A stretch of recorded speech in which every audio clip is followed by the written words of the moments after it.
কলকাতায় চলছে এমপি আনারের ময়নাতদন্ত। রহস্যজনক লাল গাড়ি থেকে আলামত সংগ্রহ। ভারতে আটককৃতদের আজ তোলা হতে পারে বারাসাত জেলা আদালতে।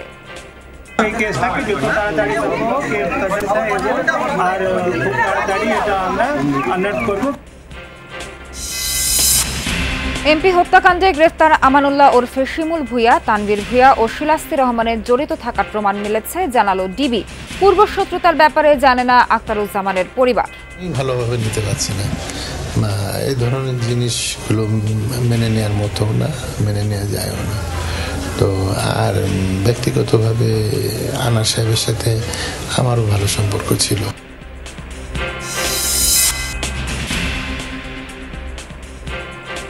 পূর্ব বাড্ডায় জরাজীর্ণ বাড়ি থেকে 65টি শক্তিশালী হাতবোমা উদ্ধার, 3 জন আটক। উপজেলা নির্বাচনে নাশকতার পরিকল্পনা ছিল ধারণা র্যাবের।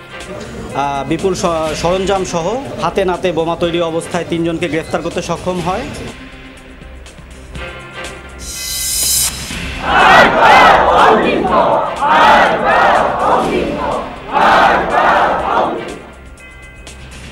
আজ ইরানি প্রেসিডেন্ট ইব্রাহিম রইসি সহ দুর্ঘটনায় নিহতদের দাফন জন্মস্থানে করা হবে সমাহিত। বিদায় আয়োজনে বিশ্ব নেতারা।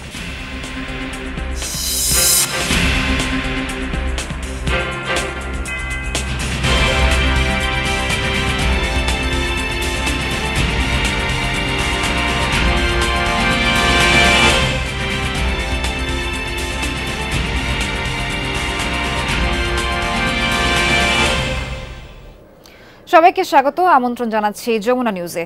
আপনাদের সঙ্গে আছি আমি নাবিলা সোহার। এতক্ষণ দেখছিলেন শিরোনাম, এবারে বিস্তারিত।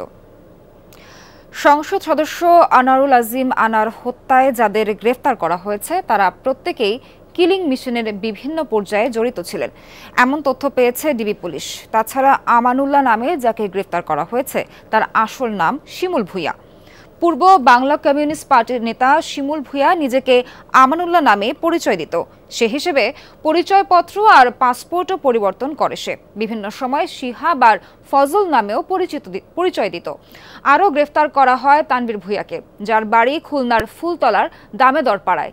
এছাড়া গ্রেফতার শেলেস্তা রহমানকে দিয়ে এমপি হত্যার ফাঁদ পাতা হয় বলে জানিয়েছে গোয়েন্দারা। আরেকজনের বড় সড় রকমের সংশ্লিষ্টতা পাওয়া গেছে, যার নাম শাহিন, যিনি এখন যুক্তরাষ্ট্রে অবস্থান করছেন। সঞ্জীব গার্ডেন্সের ওই ফ্ল্যাট তিনি ভাড়া করেছিলেন। তার বাড়ি ঝিনাইদহের কোটচাঁদপুরে। তার পরিবার জানায়, এমপি আনোয়ারের সাথে বহু বছরের পরিচয় ছিল শাহিনের।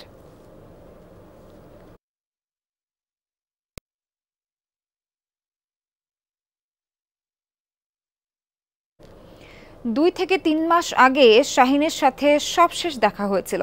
তবে এমপি আনার এবং ভাইয়ের মধ্যে কোনো শত্রুতা ছিল কিনা জানি না, এমনটাই বলেছেন অভিযুক্ত যুক্তরাষ্ট্র প্রবাসী শাহিনের বড় ভাই এবং কোটচাঁদপুর পৌরসভার মেয়র শহীদুজ্জামান সেলিম।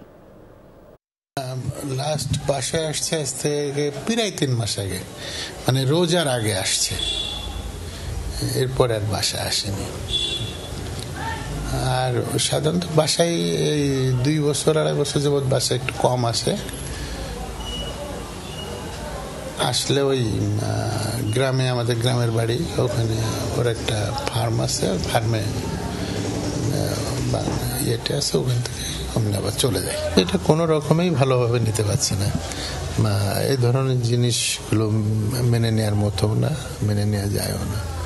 তো আর ব্যক্তিগতভাবে আনার সাহেবের সাথে আমারও ভালো সম্পর্ক ছিল। এমপি আনোয়ারুল আজিম আনারের হত্যার বিষয়ে আরও তথ্য জানাতে ডিবি কার্যালয় থেকে যুক্ত হচ্ছেন সহকর্মী মনিরুল ইসলাম। মনির, এমপি আনারের হত্যার বিষয়ে ডিবি পুলিশ নতুন কি কোনো তথ্য দিয়েছে কিনা? আপনার কাছে সবশেষ কি তথ্য আছে আমাদেরকে জানাবেন।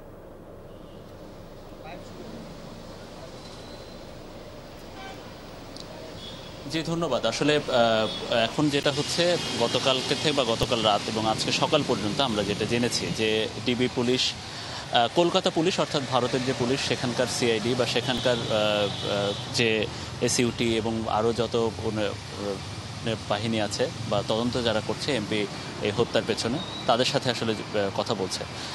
ওইখানে একটা বিষয় রয়েছে আপডেটে, সেটা হচ্ছে যে এই যে মরদেহের যে খণ্ডিত অংশ, সেগুলো ডিএনএ করা হবে এবং সেগুলো পরীক্ষা নিরীক্ষা করে ময়নাতদন্তের ব্যাপারটি রয়েছে এবং সেটার সাথে যোগাযোগ করছে, সেটা নিয়েও বাংলাদেশের ডিবি পুলিশ এবং গোয়েন্দা পুলিশ বলছে যে তারা এখন পর্যন্ত এই হত্যাকাণ্ডের পেছনে আখতারুজ্জামান শাহিন, যাকে আসলে মূল পরিকল্পনাকারী হিসেবে ধরা হচ্ছে, এবং তিনি ইতিমধ্যে এই পুরো পরিকল্পনাটা করে হত্যাকারীদের ভারত পৌঁছে দিয়ে তিনি হত্যাকাণ্ডের আগেই বাংলাদেশে চলে আসেন এবং হত্যাকাণ্ডের ওই সময়টাতেই তিনি দেশ ছেড়ে চলে যান এবং তিনি যুক্তরাষ্ট্রে পাড়ি যান এবং তিনি যুক্তরাষ্ট্রের পাসপোর্টও আছে এই আখতারুজ্জামান শাহিনের, যিনি কোটচাঁদপুর পৌরসভার ওই মেয়রের আপন ছোট ভাই হিসেবে বলা হচ্ছে।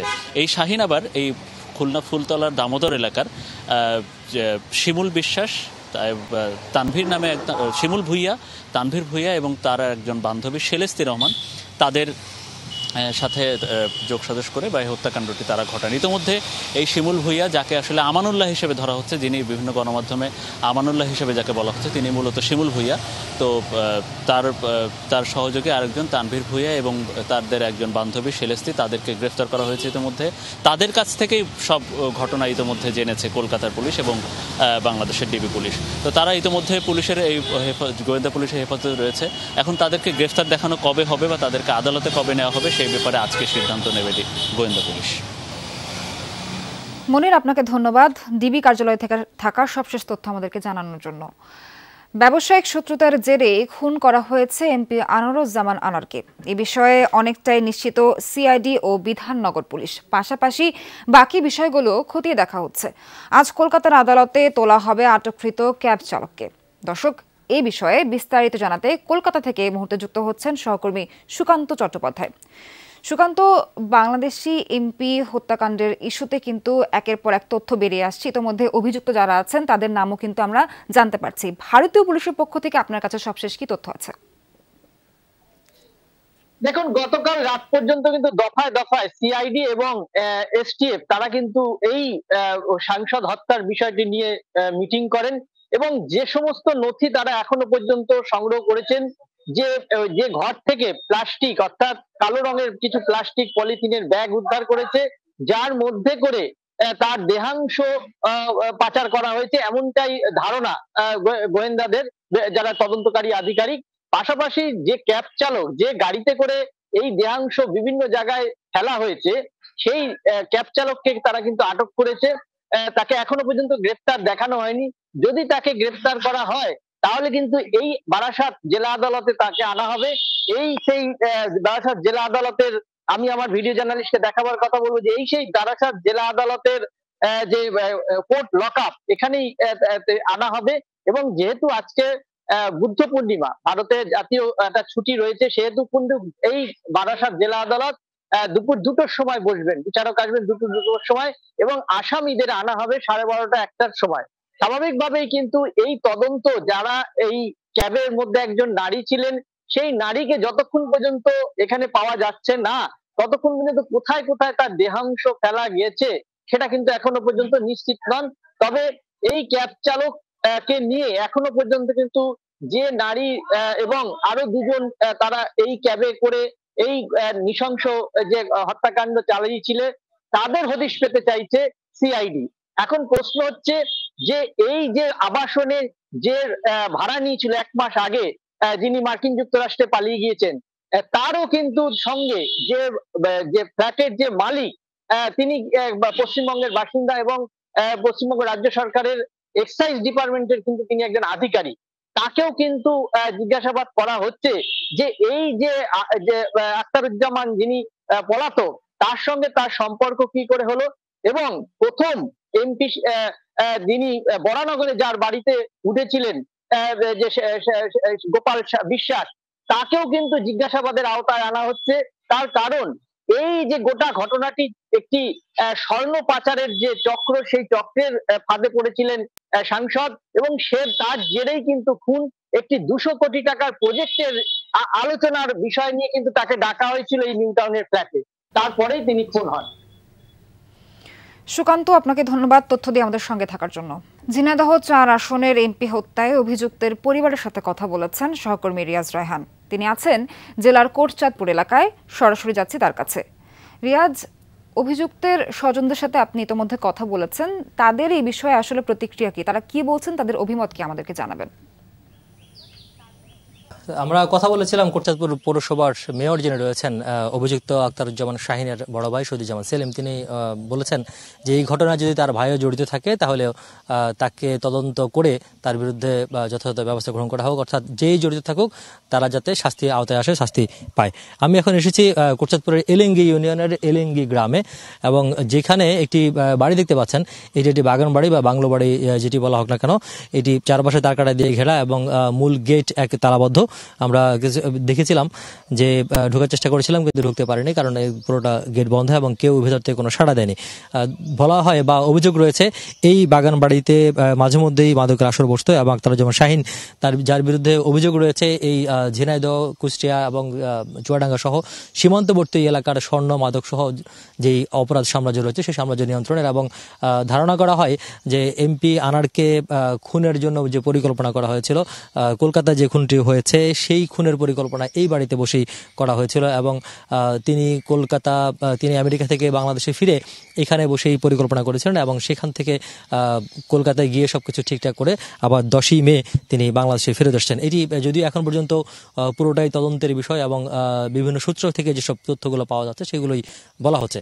এখন পর্যন্ত আসলে স্পষ্ট করে বা একেবারে কংক্রিট কোনো তথ্য বলার মতো সময় আসেনি, বা কর্মকর্তাদের সাথে আমাদের সকালে কথা হয়েছে, তারা সবকিছুই কিছুটা নিশ্চিত কিছুটা অনুমান দুটি মিলেই তারা কথা বলছেন। তো এখানকার স্থানীয়রাও বলেছেন যে এই যে বাড়িটি রয়েছে এই বাড়িটিতে মাঝে মধ্যে লোকজন আসতো, এবং আখতারুজ্জামান শাহিন সহ বিভিন্ন এলাকার মানুষ আসতেন, এবং বিভিন্ন গাড়ি করে তারা মানুষ আসতেন, রাতেও থাকতেন। এই ধরনের অভিযোগ এলাকাবাসী করেছে বা এলাকা থেকেও আমরা পেয়েছি।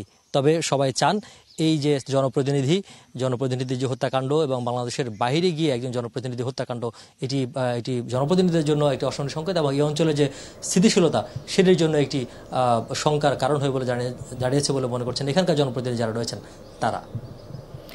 রিয়াজ, আপনাকে ধন্যবাদ কোটচাঁদপুর থেকে আমাদের সঙ্গে যুক্ত হওয়ার জন্য। এমপি হত্যাকাণ্ডের পর হতবিহ্বল স্বজন ও নেতাকর্মীরা। এ ব্যাপারে আরও জানাতে ঝিনাইদহ থেকে সরাসরি যোগ দিচ্ছেন সহকর্মী আহমেদ নাসিম আনসারি। নাসিম, হত্যার বিষয়ে কিন্তু ক্রমেই চাঞ্চল্যকর সব তথ্য বেরিয়ে আসছে এবং রহস্য আস্তে আস্তে উন্মোচন হচ্ছে। এমপির পরিবারের স্বজনদের সাথে আপনি কথা বলেছেন, তাদের প্রতিক্রিয়া কি? তাদের কাছ থেকে কোনো ক্লু পাওয়া যাচ্ছে কিনা, বা অভিযুক্ত যারা আছেন তাদেরকে তারা কেউ চিনতেন কিনা আমাদেরকে জানাবেন।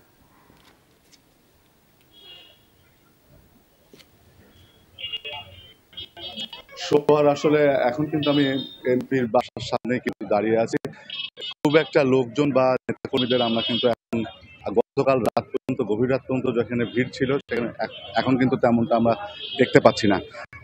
কম বেশি মানুষই আসছে, উৎসুক জনতা পরিবারের স্বজনদের সাথে অবস্থান করছেন। সেই কারণে কিন্তু আজ যারা আসেন তার ভাই বা বিভিন্ন আত্মীয় স্বজন তারা কিন্তু কেউ কোনো ধরনের কোনো বক্তব্য দিতে তারা কিন্তু নারাজ। এবং আপনারা দেখতে পাচ্ছেন এই যে কালীগঞ্জের যিনি এমপি আনার ওনার আপন ভাই, ওনারই ছোট ভাই, উনি হচ্ছেন ইমান আলী, উনি কিন্তু চোখে বিহবল, উনি কথা বলতে পারছেন না, এবং ওনারা বেশ কিছুদিন ধরে কিন্তু একটা গভীর সন্দেহের ভিতরে ছিলেন এবং উদ্বেগের ভিতরে ছিলেন। সেই উদ্বেগ উৎকণ্ঠা কিন্তু আমরা দেখেছি যে আসলে সেটাই সত্যি প্রমাণিত হলো। ওনারা যেটা ধারণা করছিলেন যে এই ধরনের ঘটনা ঘটবে না, ওনারা আশা করছেন সুস্থভাবে ফিরে আসবেন, কিন্তু ব্যবসায়িক পার্টনারের হাতে ওনার যে হত্যার যে চাঞ্চল্যকর ঘটনা পাওয়া গেছে, এই ঘটনাটা আসলে আপনি কিভাবে দেখেন? ওনার যে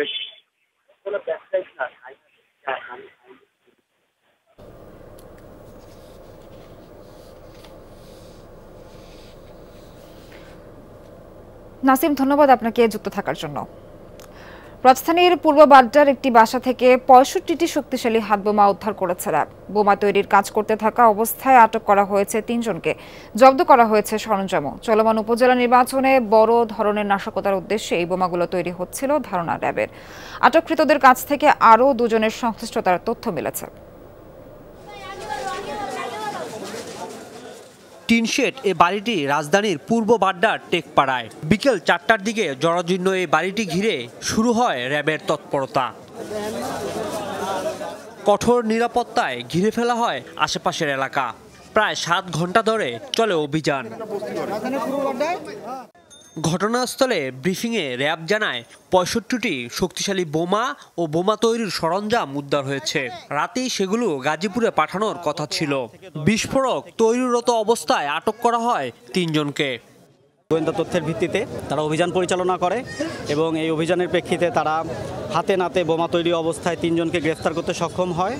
একই সাথে এই স্থান থেকে ৬৫টি প্রস্তুতকৃত গ্রেনেড সদৃশ যে বোমা এবং বোমা তৈরির বিপুল সরঞ্জাম সহ তাদেরকে গ্রেফতার করতে সক্ষম হয়। র্যাব আরও জানায়, জঙ্গিদের কাট আউট সিস্টেমে কাজ করত এই চক্র। সজীবের কাছ থেকে বোমা নিয়ে মাসুম দেশের বিভিন্ন জায়গায় বিক্রি করত। ঈদ কিংবা উপজেলা নির্বাচনে নাশকতা করতে বোমাগুলো ব্যবহারের পরিকল্পনা ছিল বলে ধারণা র্যাবের। এই বোমা কোথায় ব্যবহার হয়? সামনের দিকে অনেকগুলো ইভেন্ট আছে, উপজেলা নির্বাচন, সামনে ঈদ সহ অন্যান্য যে বড় সারা দেশে যে ধরনের ইভেন্টগুলি রয়েছে সেই ধরনের ইভেন্ট কেন্দ্রিক যে কোনো নাশকতায়ও এটি ব্যবহার হওয়ার সম্ভাবনা হয়তো থাকলেও থাকতে পারে। সজীব ও মাসুমকে ধরার চেষ্টা চলছে বলে জানায় র্যাব। খতিয়ে দেখা হচ্ছে বাড়ির মালিকের সংশ্লিষ্টতাও। এদের বিরুদ্ধে যে আইনানুগ ব্যবস্থা সেটি গ্রহণ করবে এবং আদালতে। রাজীব আহমেদ, যমুনা নিউজ, ঢাকা। ও হাসপাতাল লক্ষ্য করে ভয়াবহ হামলা চালিয়েছে ইসরায়েলি বাহিনী। এসব জায়গায় আশ্রয় নিয়েছিল বাস্তুচ্যুত সাধারণ মানুষেরা। উত্তরে দক্ষিণে তাণ্ডব চালাচ্ছে ইসরায়েলি সেনারা। মধ্যাঞ্চলেও চলছে অবিরাম হামলা। ড্রোন, হেলিকপ্টার, বিমান থেকে চলছে বোমা বর্ষণ। নুসেরাত ক্যাম্পে মৃত্যু হয়েছে কমপক্ষে ৮ জনের, বেশিরভাগ নারী ও শিশু। গাজা সিটির উত্তরে ফাতিমা আল জাহরা মসজিদে বিমান হামলায় প্রাণ হারিয়েছে ১৬ জন, এদের মধ্যে ১০ জনই শিশু। টানা বোমা বর্ষণে বিধ্বস্ত ও ক্ষতিগ্রস্ত হয় আশপাশের আরও কয়েকটি ভবন। উত্তর গাজার আল আউদা হাসপাতালে এখনও অবস্থান নিয়ে আছে ইসরায়েলি সেনারা। রাতভর হামলা হয়েছে ইবনা এলাকায়। আগুন ধরে যায় কয়েকটি মাছ ধরার নৌকায়। রাফার আরও ভেতরে প্রবেশ করেছে পদাতিক বাহিনী। ভারী বোমা বর্ষণও হয়েছে অঞ্চলটিতে। হেলিকপ্টার দুর্ঘটনায় নিহত ইরানের প্রেসিডেন্ট ইব্রাহিম রইসির মরদেহ দাফন করা হবে আজ। জন্মস্থান মাশহাদে চিরনিদ্রায় শায়িত হবেন তিনি। রোববারের দুর্ঘটনায় নিহত বাকিদের মরদেহ দাফন করা হবে নিজ নিজ জন্মস্থানে। বুধবার রাজধানী তেহরানের রাষ্ট্রীয় মর্যাদায় চিরবিদায় জানানো হয় রইসিকে। তেহরান বিশ্ববিদ্যালয়ে লাখো মানুষের উপস্থিতিতে অনুষ্ঠিত হয় প্রেসিডেন্ট রইসি সহ নিহতদের জানাজা। এতে ইমামতি করেন ইরানের সর্বোচ্চ নেতা আয়াতুল্লাহ আলী খামেনি। ঐতিহাসিক বিপ্লবী স্কয়ার থেকে শুরু হয় শোক র্যালি। রইসির বিদায়ে যোগ দিতে তেহরান গেছেন পাকিস্তানের প্রধানমন্ত্রী শাহবাজ শরীফ ও উপপ্রধানমন্ত্রী সহ মন্ত্রিসভার বেশ কয়েকজন সিনিয়র কর্মকর্তা। রয়েছেন ভারতের ভাইস প্রেসিডেন্টও। তাছাড়া তুরস্ক, ইরাক, রাশিয়া, চীন সহ বিভিন্ন দেশের প্রতিনিধিরাও রয়েছেন ওই কাতারে। প্রেসিডেন্ট রইসি সহ হেলিকপ্টার দুর্ঘটনায় নিহতদের স্মরণে শোক পালিত হচ্ছে বিশ্বের বিভিন্ন দেশের ইরানি দূতাবাসগুলোতে।